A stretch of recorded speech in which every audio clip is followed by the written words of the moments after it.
8 अर्श, ये कहानी है 1956 की। रियल कहानी है। 9 अप्रैल 9:15 बजे रात के बीबीसी पर एक प्रोग्राम आ रहा था जिसका नाम था पैनोरमा। और उस दिन 9 अप्रैल को खास बात ये थी कि पैनोरमा में पहली बार एक इंडियन मैजिशियन आ रहा था ब्रिटिश ऑडियंस के लिए। ये 1950s का दौर था। ये वो दौर था जहाँ पे इंडियंस को इन जनरल एक हीन भावना से देखा जाता था और ऑब्वियसली वेस्टर्न मैजिशियंस को, जमाने के जो हुडीनी वगैरह थे, उनको एक बहुत सुप्रीम, उनको एक बहुत सुपीरियर समझा जाता था। और पीसी सरकार शायद इंडिया के पहले मैजिशियन थे जिन्होंने जा करके इंडिया को रिप्रेजेंट किया उस प्लेटफॉर्म पे। और उस दिन जो है एक अजीब सा वाकया हुआ। वाकया ये हुआ कि पीसी सरकार एक मैजिक शो करते हैं जिसमें वो अपने असिस्टेंट को बुलाते हैं, दीप्ति दे बाय द वे उनका नाम था जी। उन्हें एक बेड पे लेटाते हैं और एक हैक्सॉ को लेके, जो आरी होती है, उसको लेके उनका शो ये था कि उनको बीच में से काटेंगे, उसको जिंदा कर देंगे जी। जैसे उन्होंने करना शुरू किया, उन्होंने उस लड़की को, दीप्ति को, बीच में से काटा उसके पेट से, और अचानक से शो में कुछ हड़बड़ी मच गई, खलबली मच गई, और अचानक से बीबीसी ने वो शो को इंटरप्ट कर दिया क्योंकि बहुत ज्यादा आई गेस वो होगा, ब्रूटल हो रहा होगा। द थिंग इज कि उसमें शो ये किया गया कि अचानक से लोगों को ऐसा लगे कि यहाँ कोई हादसा हो गया, something that was beyond PC सरकार। वैसे भी लोग उनको जो अंडर एस्टिमेट करके चल रहे थे, वैसे भी लोग उनके फॉल्टर करने का इंतजार कर रहे थे, and that's exactly what happened. ऐसे कुछ हो गया वहां पे। अचानक से ही हुआ, बीबीसी ने सॉरी इंटरप्शन करके उन्होंने एक बोर्ड लगाया और ताबड़तोड़ फोन बजने लगे बीबीसी के। मतलब जितनी भी ऑडियंस थी जो टीवी पे देख रही थी, उन सबको ऐसा लगा कि उन्होंने लाइव एक मर्डर देखा है, मर्डर देख लिया जी। एंड उसके बाद कुछ दिनों बाद जो है बीबीसी ने रिवील किया कि ये सिर्फ एक सॉर्ट ऑफ ड्रामेटिक्स था, और पीसी सरकार ने उस लड़की को इंट्रोड्यूस किया, Deepti was alive and fine. Basically ये पीसी सरकार की करियर का एक डिफाइनिंग मोमेंट था जी। इनफैक्ट ये समझिए आप, इंडियन मैजिक का वर्ल्ड स्टेज पे एक सॉर्ट ऑफ अराइवल था। इसके बाद जो है इंडियन मैजिक ने उठना शुरू किया, दुनिया ने मैजिक में इंडियंस का भी नाम जानना शुरू हुआ, मतलब ऐसा करके आना शुरू किया जी। और जहां तक पीसी सरकार की बात है अर्श, तो इनका एक बहुत फेमस शो था। उस शो का नाम था इंद्रजाल जिसके बारे में हम लोग मोस्टली बात करते रहते हैं। Exactly, that's the way we know। मुझे स्ट्राइक किया कि ये शो कई कंट्रीज में कर चुके थे, काफी सुपर हिट शो था। तो इससे पहले कि हम लोग वो शो में क्या करते थे, उनके क्या एंटिक्स उस पर जाएं, इंद्रजाल बेसिकली क्या होता है, अगर आप इसके बारे में ऑडियंस को बता पाए। देखिए, तंत्र के पर्सपेक्टिव से इंद्रजाल एक ऐसी चीज होती है जिसमें हम कई अलग अलग तरह के जादुओं को मिलाकर एक जादू बनाते हैं। जादू भी नहीं कह सकते, कई अलग अलग तरह के तंत्र को मिलाकर एक अपना खुद का तंत्र बनाते हैं जी। और तंत्र की एक खास बात ये होती है कि इसकी काट सिर्फ आपको पता होती है और किसी को नहीं। राइट। तो ये बेसिकली एक कालिया मसान जैसा प्रयोग है। कहा जाता है कि जो कालिया मसान है उसमें स्वयं काली जी आती है मारने के लिए, विच हम लोग डिस्कस कर चुके हैं इसके बारे में जी। इसके अलावा इंद्रजाल एक ऐसी चीज है कि यदि किसी इंसान ने, किसी साधक ने कई सारे तंत्रों को सीख कर उससे एक नए तरीके का तंत्र बना दिया और वो तंत्र आपके ऊपर कर दिया, तो उससे मुक्ति पाना शायद आपके बस में ना हो या किसी भगवान के बस में ना हो, वो सिर्फ और सिर्फ ये इंसान ही तोड़ पाए जिसने इंद्रजाल को किया है। अलग अलग तंत्रों को मिलाकर एक ऐसा इंद्रजाल जिससे बाहर निकल पाना आम इंसान के बस की बात नहीं। तो इंद्रजाल मतलब कहने का मतलब ये कि अर्श की एक इंसान को कुछ हेलुसिनेटरी ऐसा कुछ होगा कि वो उस मेंटल हेलुसिनेशन से बाहर नहीं निकल पाएगा, या उसकी रियल लाइफ में इस किस्म की चीजें होंगी उसके आसपास, उसकी लाइफ में। हाँ, मतलब इंद्रजाल का बेसिकली काम ये होता है हेलुसिनेट करना किसी भी इंसान को। आपने देखा होगा बहुत सारे जो म्यूजिशियंस होते हैं वो लोगों को नजरबंद कर देते हैं। जैसे मैंने आपको पहले भी बताया कि उनके पास ऐसी ताकत होती है, ताकत या फिर स्पेल बाउंड, उनके पास ऐसा एक ट्रिक होता है जिससे इंसान नजरबंद हो जाता है। मतलब आपने जैसे आब्राकडाब्रा के बारे में मुझे बताया था अभी मंत्र वाले एपिसोड में, और कहा था कि जैसा मैं दिखाऊंगा वैसा हो जाएगा, इसी को हम नजरबंद कहते हैं। शायद मेरा ऐसा मानना है, मैं किसी भी मैजिशियंस को डिग्रेड नहीं कर रहा हूँ, लेकिन मेरा ऐसा मानना है कि वो लोग इतनी शातिरता से कला का प्रदर्शन करते हैं, अपने जादू का प्रदर्शन करते हैं कि इंसान खुद ब खुद नजरबंद हो जाता है बिना किसी मंत्र के। अर्श, आई थिंक मुझे लगता है मैंने बहुत टाइम से ये सवाल मेरे जहन में था, finally I am asking you this, कि दो चीजें यहाँ पे अर्श, ठीक है। मैंने किताब पढ़ी थी, उस किताब का नाम था ऑटोबायोग्राफी ऑफ योगी। मैं उस किताब का कई बार जिक्र भी कर चुका हूँ, ठीक है। उसमें योगानंद महाराज जो है वो पैन इंडिया जो है ट्रैवल करते हैं, और उस ट्रैवलिंग के दौरान उन्हें काफी ऐसे सिद्ध पुरुष मिलते हैं जी, जो उनके हिसाब से किताब में लिखा हुआ है, मैं कुछ नहीं बोल रहा हूँ, ये सही है गलत मुझे पता नहीं, लेकिन जिस कॉन्फिडेंस उन्होंने लिखा है लगता है कि सही है कि उन्हें ऐसे साधक मिले, ऐसे लोग मिले जो एक उसमें इंसिडेंट लिखा था कि वो किसी से मिले और उन्होंने हाथ में ऐसा कुछ, उनका हाथ खाली था, उसके बाद उन्होंने हाथ में जैसा मुद्रा टाइप की बनाई, कुछ मंत्रों का उच्चारण किया, उसके बाद उनके हाथ से फूलों वाली खुशबू आने लगी। और उसके बाद उन्होंने उनके माथे को छुआ और माथा उनका महीनों तक महकता रहा उस खुशबू से। इसी तरीके से तमाम और भी उन्हें जो है साधक मिले, ये उस किताब में लिखा हुआ था। जी, मैंने रिसेंटली ये कुछ वीडियोस वगैरह देखे थे, शायद आप इस बात से रिलेट करें। एक अघोरी महाराज थे और वो अपनी दाढ़ी को ऐसे फेरते हैं हाथ, और उस दाढ़ी में से भभूत निकाल कर वो देते हैं। ये तो हो गई किताब, जो बातें जो मतलब हम लोगों ने रिसेंटली सुनी है। लेकिन फिर हम आते हैं, आपने शायद पता होगा पीसी सरकार साहब का ये एक सॉर्ट ऑफ उनकी एक्टिविटी, उनकी हरकत है। उन्होंने जो है उस जमाने में जो सत्य साईं बाबा जो साउथ के एक बाबा थे, तो वो बेसिकली एक मैजिक किया करते थे, एक सॉर्ट ऑफ वो बेसिकली अपने हाथ अपने मुंह से वो एक सोने का अंडा निकाल देते थे। आई थिंक आप लोग चीज देखी होगी। जी जी बिल्कुल। वो हवा में ऐसे हाथ फेरते थे और उसके बाद सोने की चेन आ जाती थी, वो लोगों को दे देते थे। वो हाथ को ऐसे फेरते थे, वहां से भभूत आती थी और वो भभूत लोगों में बांट देते थे। लेकिन पीसी सरकार ने ये साबित किया कि ये सब जो है मैजिक ट्रिक है, हाथ की सफाई है। उन्होंने बाद में एक टीवी शो करके उसके प्रूव भी किया। तो अर्श, आम ऑडियंस की तरह, एक आम इंसान की तरह मैं आपसे ये चीज पूछना चाहता हूँ कि ये जो मैंने आपको एग्जांपल्स दिए, फर्स्ट ऑफ ऑल क्या मंत्रों के माध्यम से, मात्र मंत्रों के उच्चारण करने से क्या पॉसिबिलिटी है क्या जिसको हम मैजिक समझते हैं और जो छलावा है, इसके बीच में कहीं पे एक ऐसा है पॉइंट जहाँ पे रियल मैजिक एग्जिस्ट करता है? अब राहुल देखिए, जादू और तंत्र दो अलग अलग चीज हैं। अगर मैं ऐसे आपको बताऊं, जादू है हाथ की सफाई, तंत्र है आप किसी साधना या किसी अपनी वाइब्रेशनल एनर्जी को चेंज करके, उसमें टाइम लगता है, इट टेक्स टाइम। जादू में हाथ की सफाई शायद आप 1 महीने में सीख जाए, लेकिन तंत्र आप 1 महीने में नहीं सीख पाएंगे। मेरा कहना यह है कि जादूगरों के लिए बहुत रेस्पेक्ट है, लेकिन इवन जो जादूगर होते हैं, जितने लोगों से मैं मिला हूँ रियल में, वो लोग भी तंत्र का ज्ञान रखते हैं, तंत्र का पाठ करते हैं, क्योंकि जादू और तंत्र के बीच में एक बहुत थिन लाइन होती है राहुल। अगर वो क्रॉस हो गई तो तुम जादूगर नहीं रहोगे, तुम तांत्रिक हो जाओगे। सोच के देखिए कि जो बाबा होते हैं, जो इधर उधर से हल्का फुल्का स्ट्रीट मैजिक सीख के चलते हैं, तो वो क्या करते हैं शहरों में जाके? वो ये करते हैं कि तुम्हारे अंदर कोई आत्मा है, अब कैसे पता लगाएंगे? एक लोटा लेंगे और उसके सर पे रखेंगे, थोड़ा सा हिलाएंगे, उस लोटे में लाल पानी हो जाएगा। जबकि ये सब एक केमिकल रिएक्शंस का काम होता है। ठीक है, अगर आप मैजिक देखेंगे तो। लेकिन दोनों में अंतर ये होता है राहुल कि अगर कोई इंसान पोजेस्ड है और वो ब्लड की वॉमिट कर रहा है, लेकिन उसका जो ब्लड है वो ग्रीन आ रहा है जी, तो आप इंसान के शरीर के अंदर कोई केमिकल पहले से तो डाल नहीं देते हैं कि जब वो थूकेगा या फिर जब वो उगलेगा तो हरा उगलेगा। ये तो पॉसिबल ही नहीं है कहीं से, तो इसको आप जस्टिफाई नहीं कर सकते। इवन जो मैजिशियंस होते हैं, कभी कभी वो भी चक्कर खा जाते हैं कि आखिरकार ये ऐसा हो क्यों रहा है।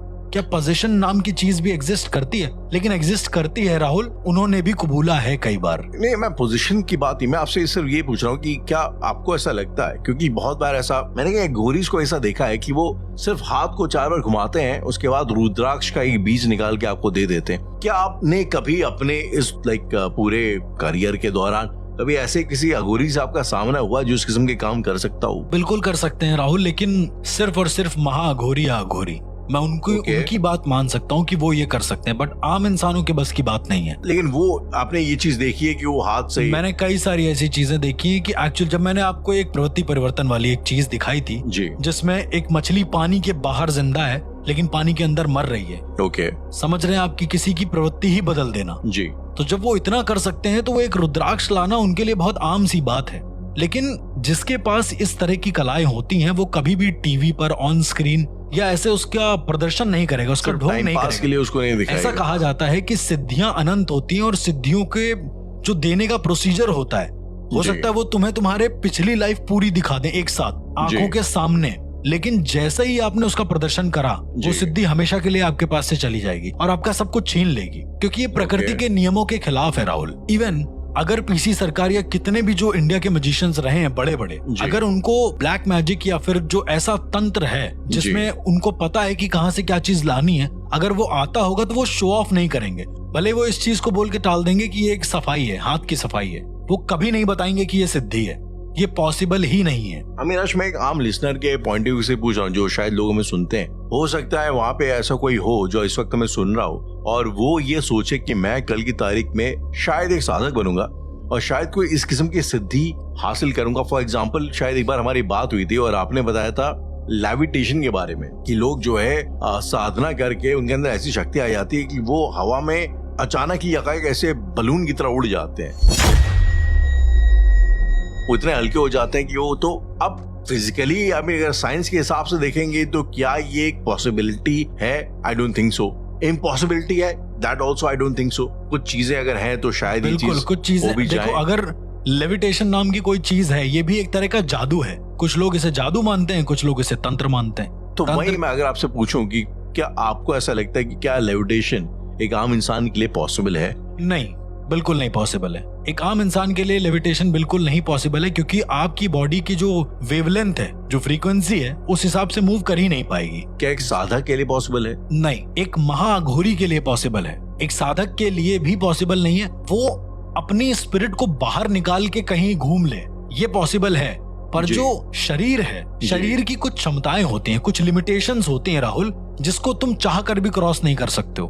तुम कुछ नहीं कर सकते हो। इवन जब पोजीशन होता है किसी का, तो वो अपनी बॉडी को एक एक्सटेंड तक ले जाता है, उसके बाद नहीं ले जा पाता है। एक्सटेंड मतलब वो किसी बेड को उठा लेगा, लेट्स सपोज। और ह्यूमन बॉडी के अंदर इतनी ताकत होती है कि वो इतना काम कर ले बहुत आराम से। लेकिन क्या कभी आपने किसी ऐसे केस में सुना है कि कोई इंसान पॉजेस है? नॉट इवन टीवी में भी ऐसा दिखाया नहीं गया है कि कोई इंसान पॉजेस है और उसने जाके कार को एक हाथ से उठा दिया है। अब ये तो कुछ ज्यादा ही हो गया। आई मीन, अच्छा पॉजेस नहीं, लेकिन ये कोई इम्पॉसिबिलिटी नहीं। काफी ऐसे लोग रहे हैं जो ताकत वाले, जो इस तरीके, मैंने देखा कई लोग तो प्लेन लेन को जो है अपने मुंह से रोक लेते हैं, इसमें लाइक करतब वगैरह किए जाते हैं। सुपर ह्यूमन जिनको सुपर ह्यूमन जिनके अंदर पावर होती है। तो आई मीन टेक्निकली इम्पॉसिबल भी नहीं है, बट लाइक एक कॉमन सा वो कंसेप्शन है कि मैजिक इज रियल या मैजिक इज नॉट रियल।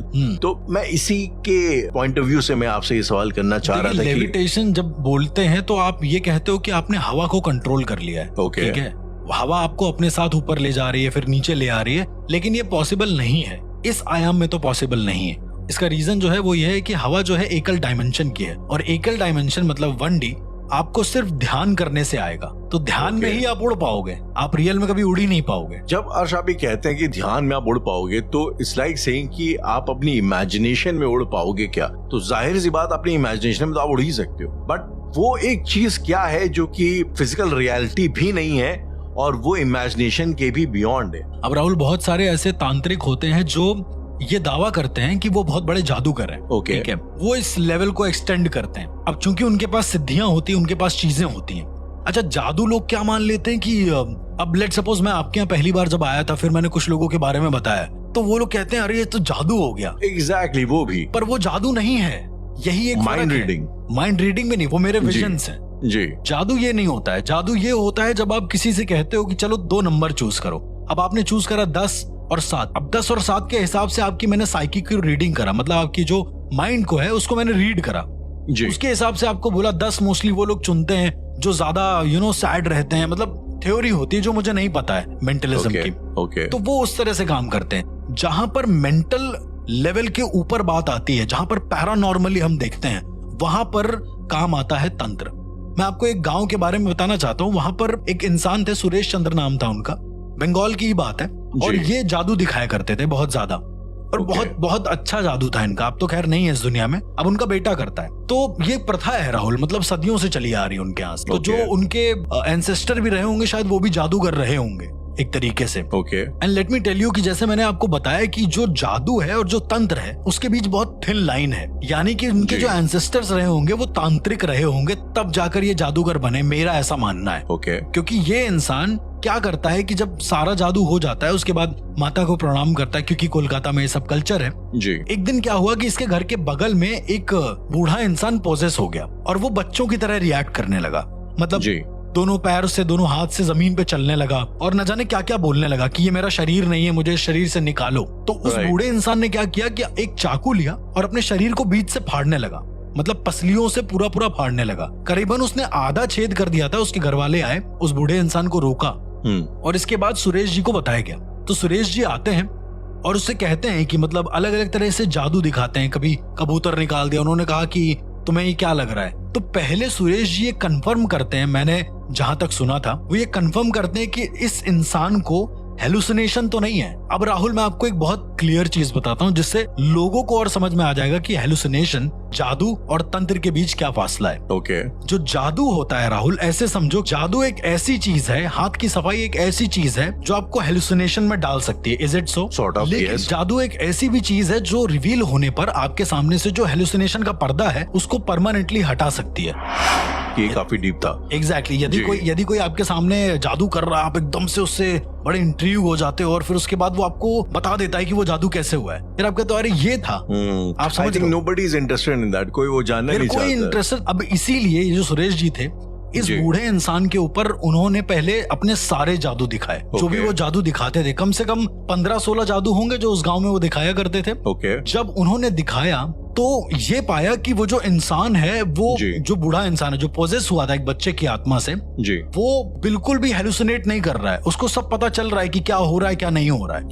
ये एक तरीका होता है राहुल, जब जादूगरों को ये पता चलता है कि मेरे द्वारा किया गया जो जादू है वो अगर ये पहचान ले रहा है, दैट मीन्स कि ये होश में है, लेकिन नजर बंद करने के बाद भी अगर ये पहचान रहा है जी, मतलब अगर मेरा जो सबसे स्ट्रॉन्गेस्ट जादू है अगर वो भी ये इंसान पहचान ले रहा है तो ये ह्यूमन कैपेबिलिटी के परे है, क्योंकि मैंने उसको बताया नहीं है कि कैसे हो रहा है। और कॉन्शियस और सबकॉन्शियस ब्रेन का ये एक फॉलो अप होता है कि जब तुमको चीज पता नहीं होती है तो या तो तुम एंजॉय करते हो या तो उसको इग्नोर कर देते हो। पर जादू का सीन ये है कि तुम उसको देख रहे हो तो उसको तुम एंजॉय ही करोगे। पर इस इंसान ने, इस बूढ़े इंसान ने बता दिया कि वो जादू कैसे हो रहा है। ओके, मे बी यार वो उससे ज्यादा स्किल्ड किस्म का जादूगर होगा, ये भी हो सकता है। मेरा ऐसा मानना है राहुल कि बहुत सारे ऐसे लोग होते हैं जो अलग अलग तरह की क्रियाओं को करते हैं। ठीक है, जैसे जादूगर जो होते हैं वो पता करते हैं कि ये जादू के दायरे में है या नहीं। शायद सुरेश जी ने जो ट्राई करा होगा जी, उनको ये समझ में आ गया होगा कि ये जादू के दायरे का तो नहीं है, क्योंकि वो इंसानी संभावनाओं के परे जादू को समझ रहे थे। मेरा ऐसा मानना है। और कभी भी वो जो बाबा थे जिनको भी प्रॉब्लम हो रही थी, उन्होंने कभी भी नहीं महसूस किया था अपनी जिंदगी में इस तरह से जादू का, उनका कोई बैकग्राउंड था ही नहीं। तो उनको ये सब पता कैसे चल रहा था? क्या एकदम से उनका सबकॉन्शियस ब्रेन खुल गया था? पॉसिबली। क्या पोजीशन में ऐसा भी हो सकता है? पोजीशन में आपके ब्रेन की एक ऐसी नर्व होती है, मुझे एग्जैक्ट उसका नाम नहीं पता, वो बहुत ज्यादा डेवलप हो जाती है क्योंकि आपके अंदर जो एनर्जी का फ्लो हो रहा है वो दुगनी तेजी से हो रहा है। तो आपका जो ब्रेन है वो और ज्यादा चीजों को समझने लगता है। ये मैं बहुत टेक्निकल टर्म में बता रहा हूँ। अगर लेमन की भाषा में बोलूं कि वो पोजेस था इसलिए उसे सारे जादू की ट्रिक पता थी। मतलब जादूगर जो होते हैं वो अपने पास एक ऐसा जादू भी रखते हैं जिसकी ट्रिक सिर्फ उनको पता होती है और उनके किसी भी असिस्टेंट को नहीं। इवन सुरेश जी ने जब वो भी परफॉर्म किया तो इस बूढ़े इंसान ने बता दिया कि उस पर्दे के पीछे एक हाथ है जो तुम छुपा के रखते हो हमेशा। ये कैसे पॉसिबल है? तब सुरेश जी को पता चला कि नहीं, ये आम तो नहीं है जो भी इनके साथ हो रहा है। ये समझ लीजिए कि जादूगरी एक तरीका है जिससे आप सच्चाई, भ्रम और पैरानॉर्मल के बीच की चीजों को बहुत आसानी से समझ सकते हैं यदि आपको वो आता है तो। तो जादूगर एक ऐसे लोग होते हैं, ऐसी कला में माहिर होते हैं जिससे उनको पता चल जाता है कि ये जो हो रहा है ये सुपरनैचुरल है या फिर नहीं है। अर्श पीसी सरकार के पोते हैं, पौरुष सरकार जैसे, और उनके बारे में कुछ वियर्ड स्टोरीज हैं जो बड़ी पॉपुलर है। आई मीन कहा जाता है कि वो एक बार एक शो कर रहे थे एंड शो में जो चीफ गेस्ट की कुर्सी थी वो खाली थी एंड परफॉर्म करते करते जब वहां पे उन्होंने देखा तो ही रियलाइज कि वहां पे उनके दादाजी, जो परदादाजी, जो ओरिजिनल सरकार है, वो बैठे हुए उनका शो देख रहे हैं, उन्हें थोड़ा ब्लेसिंग आशीर्वाद दे रहे। ये उनके लिए बड़ा इमोशनल सा मोमेंट था। तो ये उन्होंने इस बात को कई बार दोहराया है। इनफैक्ट ये भी कहा जाता है कि एक बार पौरुष सरकार जो है किसी बाबा का पर्दाफाश करने पहुंचे और उनका पर्दाफाश उन्होंने किया, बताया कि ये जो है जो फर्जी जो मैजिक वैजिक कर रहा था। तो उसके बाद उस बाबा ने उनको कोई ऐसा श्राप टाइप का दिया एंड कहा जाता है एक बार उस श्राप की वजह से ये कोई एक वो वाला शो करते थे जिसमें उसको क्या बोलते हैं, जब वो अपने आप को जंजीरों में बांध लेते हैं, पानी के अंदर चले जाते हैं या उसके अंदर बंद हो जाते हैं, ताबूत के अंदर, डेथ बाय वाटर। Yes, उनके उसका शो कर रहे थे और somehow he wasn't able to release himself। तब उनके दादाजी की आत्मा आई या जो भी आया उसके जो है उन्हें छुड़ाया, वहां पे बचा के ले गए। तो ये स्टोरीज हैं पौरुष सरकार के बारे में। इसी तरीके से मुझे याद है आपने मुझे एक बार बताया था अर्श की एक कानपुर के बड़े फेमस मैजिशियन है OP Sharma, yes. And somehow आपका उनसे भी थोड़ा राब्ता मेरे दूर था, के मामा लगते हैं, इनफैक्ट ऐसा करके आप बोल सकते हैं। तो क्या उनका भी लाइक आपने जाहिर सी बात उनकी प्रैक्टिसेस वगैरह देखी होंगी जी, तो क्या उनको भी ऐसा कुछ इंस्पिरेशन आता था या फिर उनका अकल्ट से कोई लेना देना था पैरानॉर्मल से? राहुल बिल्कुल था, क्योंकि बात यह है कि तुम तंत्र को समझोगे तभी तुम जादू की सीमाओं को जान पाओगे। ये वही वाला एक हाल है कि अगर तुम किसी तरीके से बड़े विमान को उड़ाना सीख गए तो तुम छोटे विमान को भी उड़ाना सीख जाओगे। तो मेरा ऐसा मानना है, या फिर ओपी शर्मा जी जो थे जी, मम्मी उनको राखी बांधती थी, अब ये आप सीन समझ लो, ऐसा कुछ था। तो मैं जितने मजिशियन से अपनी जिंदगी में मिला हूँ वो सबका ये कहना है कि हमें तंत्र पता है क्या होता है, हमें एग्जैक्ट आइडिया है, और जब उनसे तंत्र के बारे में थोड़ी डीपली नॉलेज लो तो वो बता देते थे कि उनको आता है। अब इसको आप एक कोइंसिडेंस समझ लो कि शायद मैं उन लोगों से ही मिला हूँ जिनको पता है। कहा जाता है राहुल, जब पीढ़ियों वाले कुछ ऐसे लोग होते हैं जो पीढ़ियों से जादूगरी करते आते हैं जी, वो क्या काम करते हैं कि जब अपने बच्चे को वो कला फॉरवर्ड करते हैं, क्योंकि उनके पास बच्चे के पास बचपन से ही होती है, उन्हीं का बच्चा होता है तो गुण उनके पास आता है, तो उसके कान में वो एक मंत्र बोलते हैं, अगेन वही गुरु मंत्र। मेरा ऐसा मानना है, मैं जितने भी साधकों से मिला हूँ जो जादूगर हैं जी, साधक मैं क्यों कह रहा हूँ राहुल, क्योंकि उन्होंने अपनी कला को साधा है। साधक का मतलब सिर्फ ये नहीं होता है कि आप आत्माओं को साध लो, एग्जैक्टली। तो जो जादूगर होते हैं, जो बड़े होते हैं, वो छोटे के कान में कोई मंत्र फूंकते हैं और गुरु मंत्र टाइप का, और वही उनकी जिंदगी भर रक्षा करता है। मैं राहुल, जैसे आपने पौरुष जी के बारे में बताया जी, मैंने एक बार इनका शो देखा है लाइव, पौरुष जी का, कैलकाटा में जब ये लाइव शो करते थे। और मतलब मैं आपको बताऊं कि लगता ही नहीं था कि कुछ ऐसा जादू जैसा हो रहा है, ऐसा लगता था सब ओरिजिनल है, सब जीवंत है। जब वहां के लोगों ने कई सारी बात, ऐसा उस समय मैं छोटा था काफी जब उनके शो को मैंने देखा था, वहां के लोगों का ये कहना था कि इनके पास कुछ जादुई शक्तियां हैं पौरुष जी के साथ। अब बहुत सारे लोग ऐसा कहते हैं, लेकिन इनसे जुड़ी एक कहानी ये भी है कि शायद किसी बाबा का इन्होंने पर्दाफाश किया, जैसे आपने बताया, तो वो बाबा ने इनके ऊपर कुछ ऐसा तंत्र कर दिया, कुछ ऐसा जादू कर दिया कि वो अपनी ना कला भूल जाते थे, कि वो जब कोई शो करने जाते थे स्टेज पे तो अचानक से भूल जाते थे। अगेन ये सुनी सुनाई बातें जो मैंने वहां के लोगों से सुनी है। तो जब भी ये कोई स्टेज पे कोई मैजिक परफॉर्म करने जाते थे ये भूल जाते थे चीजों को। हुआ क्या कि ये 2 महीने तक चला कंटिन्यू, और इनका नाम बहुत ज्यादा डूबने लगा एक टाइम पे, एक ऐसा फेज भी आया। लेकिन उसके बाद इन्होंने वो दादाजी को अपने याद किया जो इनके परदादाजी थे, जो पीसी सरकार है, जिन्हें फादर ऑफ मैजिक भी बोला जाता है इंडिया का, ठीक है। तो पौरुष जी ने उनको याद किया, और उनको याद करने के बाद कुछ अजीब अजीब से हादसे होने लगे राहुल स्टेज पर। हादसे ये होने लगे कि लेट सपोज वो कभी कुछ भूल जाते थे। एक प्रयोग था जिसमें तलवार को मुंह में डालते हैं और सीधा अंदर ऐसे ले जाते हैं, ठीक है। वो तलवार होती है अपने आप, वो अंदर जाके फोल्ड होती जाती है, ठीक है। लोगों को लगता है कि कोई खा रहा है, लेकिन उस दिन उन्होंने ओरिजिनल तलवार को ऐसे मुंह में रख लिया था। ये गलती हो गई थी। तो तभी क्या हुआ, ऐसा लोग बताते हैं कि तभी क्या हुआ कि लाइट अपने आप से चली गई, तो उन्होंने जल्दी से वो तलवार बदल के दूसरी तलवार उठा ली जो उनके मुंह में जानी थी। अगर वो नहीं गई होती लाइट तो फिर से लोग उनको गलत समझते। क्या हुआ कि जैसे ही लाइट आती है और पौरुष जी सबको सर झुकाते, तो क्या देखते हैं कि स्टेज के कॉर्नर में एक व्हाइट पोशाक पहने कोई खड़ा है पीछे मुंह करके। जब वो और ज्यादा गौर से देखते हैं तो वो क्या देखते हैं कि एक उन्हीं के जो दादा हैं, पीसी सरकार जो परदादा हैं, वो वहां पर खड़े हैं, उनके वही मूछे और एकदम सर पे एक पंख वाली टोपी, उसी पूरे गेटअप में वो खड़े हुए हैं, और उनकी बॉडी जो है वो ग्लो कर रही है। ये उनका बताने का एक पर्सपेक्टिव था। ऐसा उन्हें दिखाई दिया। उसके बाद से ये कभी भी कोई शो करते थे, लेट सपोज कुछ फेल होता था, जो आपने अभी हमको बताया कि वो जंजीर से बांध लेते थे खुद को, डेथ बाय वाटर करके उनका एक प्ले था। तो उसमें क्या होता था कि खुद को बांध के एक टैंकर में डाल देते थे और उसमें पानी भर देते थे, फिर अचानक से उसको तोड़ के वो बाहर आते थे।